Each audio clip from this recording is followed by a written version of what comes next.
Korea's economic growth is expected to slow drastically over the next 20 years or so and hit a plateau for at least 3 decades.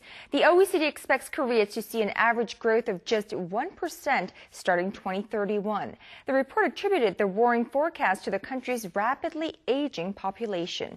Our economics correspondent Hwang Seung-hee has details. A grim outlook for the Korean economy.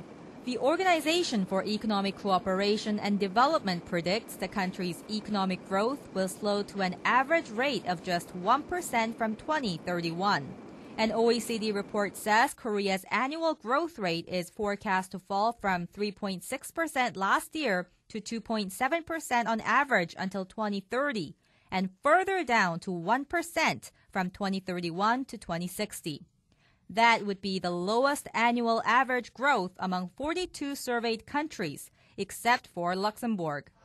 The OECD blames Korea's rapidly aging population for the fall. Korean workers are projected to make up only half the nation's population in 2060, down 20 percentage points from last year, the largest decline among the surveyed nations. As for the global economy, the OECD expects to see around 3% annual growth over the next 50 years. It added sharp growth in emerging economies will change the dynamics of the global economy.